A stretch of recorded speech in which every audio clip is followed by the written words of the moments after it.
John, how are you? Good. How you doing, Greg? Great. So, yeah, I'm a fan of Cult Killer, by the way, from a couple years back. Really love that movie. And this movie Thank as you. well. Yeah, no worries. This movie is as well is a mix of genres.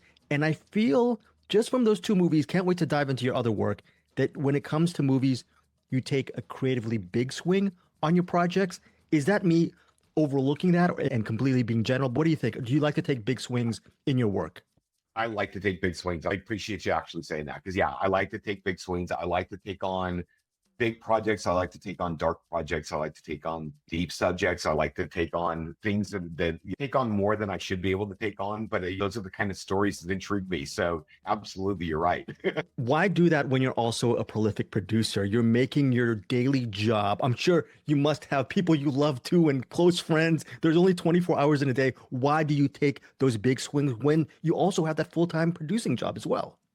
Honestly, it's at the end of the day, I got into this business to direct, to tell stories. And I'm a screenwriter and I've written a lot of stuff. I'm a producer. I produced a whole lot more than I've directed, but it's the directing that I really get passionate about, that really is why I do this, being a storyteller in that level of capacity. And working with actors is one of my absolute favorite things. Figuring out character, figuring out story and arcs and tone and vibe and all of that kind of stuff. So I don't ever want to give up writing and I don't ever want to give up producing, but whenever the opportunity comes along to direct something that I really believe in and want to make, I absolutely embrace it because it's my favorite thing in the world.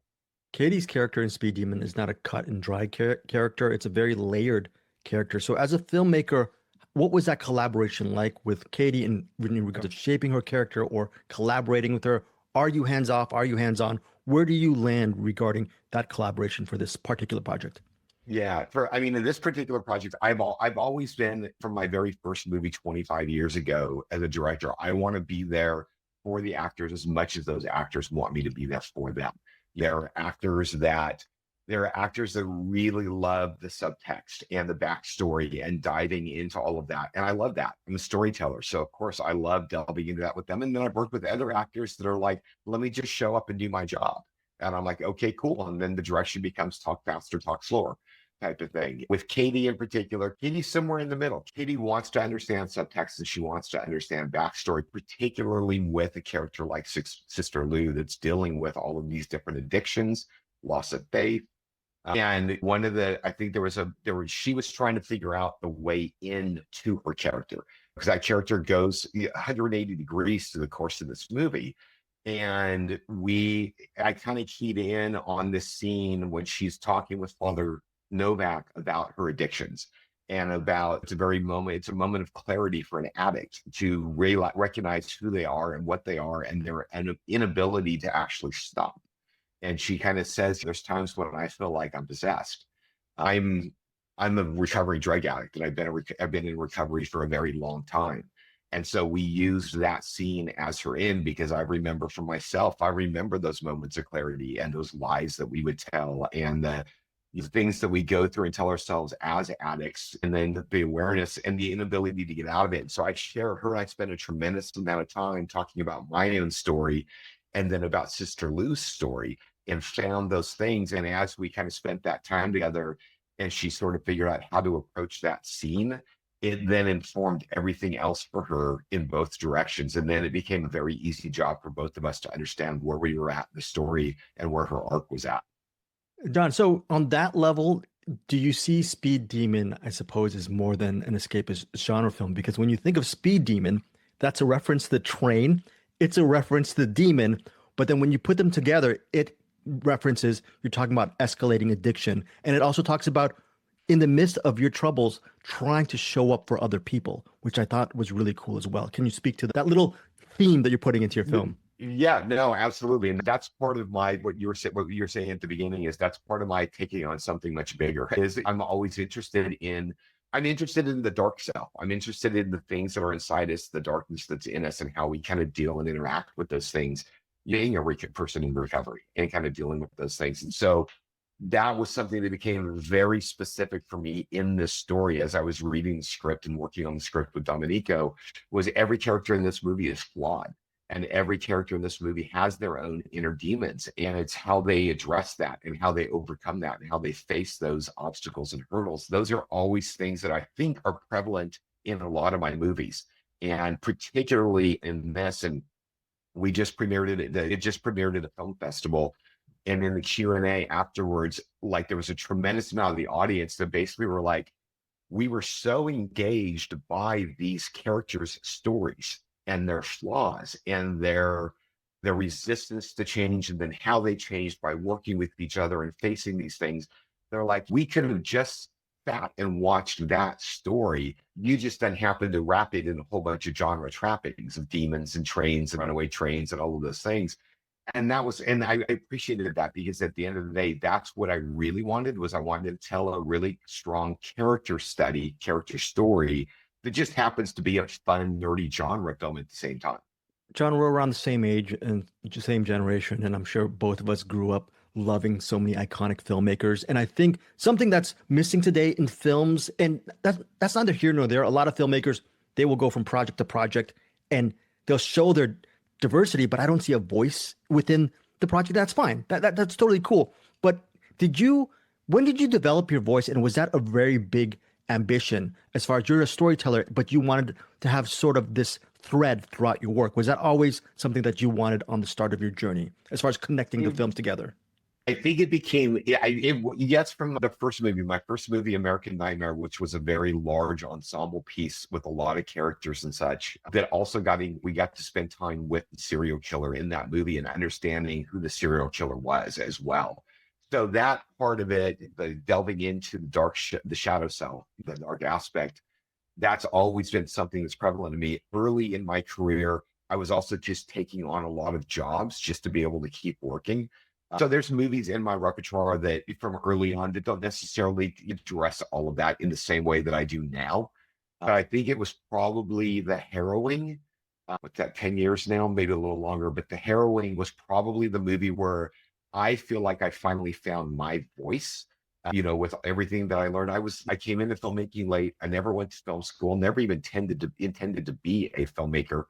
So I was learning as I was going, and I still continue to learn every day. But I think The Harrowing was where I really found that voice, and really started to assert myself in that way with the movies that I direct. That's amazing. And watching this movie, I'm thinking, what is the hardest part? What was the hardest part of making this movie? Because there's just so many things that as a viewer that's being thrown at you, I think in a good way. But I want to know the other side. We're having fun. I'm sure you're having fun too, but you're climbing a different mountain than we are. What was that biggest mountain for you? Honestly, it's funny.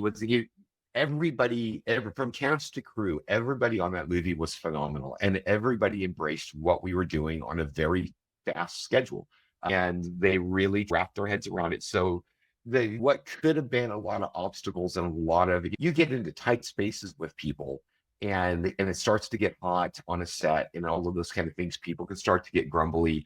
Like, we didn't have any of that. I mean, the hardest part of making this movie was the fact that we were jumping back and forth between two train car sets.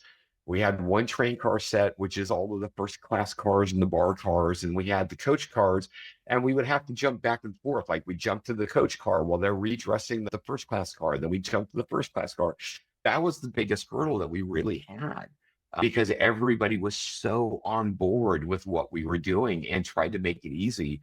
I mean, even like the VFX, we faced a lot of obstacles with the sheer amount. I mean, literally almost 98.5% of this movie, every frame of this movie has visual effects in it. And that's a huge obstacle that you have to overcome. And we had people that I've known for 20 years working on this in that department, and then them embracing it so much, and even like I don't know if there's a scene with fireflies in it. Yeah. And we all had an agreement going into the movie of what we could afford when it came to visual effects. And by the time we hit the second half of the schedule, the VFX company was so into what we were doing and so proud of what we were making. They're like, you know what? Just go. Just throw everything at them. Just go. And we were able to do even more with the visual effects than were originally intended, because of everybody's just enthusiasm over what we were making.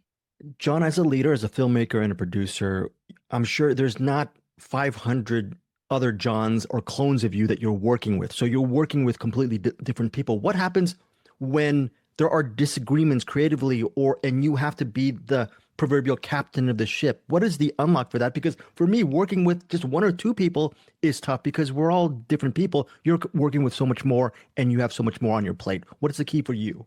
Well, I think one is I actually do work with a lot of the same people. Like my director of photography, Austin, that this was our sixth movie together. Eric Whitney, our art director, we've been working together for 25 years. Our costume designer, Genevieve, we've worked multiple. So you get into that is one reason why so many filmmakers work with a lot of the same key department people over and over again. But I think a big part of that also is, it's a weird thing to say, but people understanding at the end of the day, I'm the director. At the end of the day, I'm going to have the final say for good or bad. But at the end of the day, and all of them respect that. And we've got relationships like Austin, my DP, and I share a brain, and people on set laugh at us because we are so in sync with each other that there's moments where he almost starts directing, not performance, but just blocking and stuff. And then he'll be like, if Jon says that's okay. But we're in sync. We know what we're so in sync together. We know that. And so it's about selecting those people that are around you. And even when it comes to actors, spending as much time as you can with those actors early on to make sure they understand the story that you're telling and that you're on the same page. And I have been in scenarios where I've been challenged by actors and they're like, that's not the movie I'm making. And I'm like, then you shouldn't have signed up for this movie. And never becoming a jerk and never becoming aggressive. But a lot of times my experience is when an actor gets like that, there's a level of fear or insecurity going on. And it's about helping them find their confidence again and helping them see their way into the character and the story that you're telling. Jon, thank you so much for your time. Really enjoyed Speed Demon. Very quickly, before you go, after Speed Demon, what underrated film from your filmography should our fellow cinephiles watch and why? I'm gonna say Doom Room. Doom Room, which also it's definitely my most art house type of film. It's very dark. It takes place entirely in one room, and when it ran the film festival circuit, it made people uncomfortable enough that I consistently had people walking out simply because it was making them too uncomfortable. But I think it works really well. So that was Doom Room, also called Nightmare Box. Great. Thanks again, Jon, so much for your time. We're looking forward to interviewing you for the next one. Considering your output, I'm going to probably interview you in about a couple more months, right? So I hope so. Great. This was wonderful. I appreciate it. hey guys, thanks so much for watching this video. For more movie and television reviews and interviews, please subscribe to my Deepest Dream channel. Like, comment, share, subscribe. And as always, thanks so much for your support. Take care.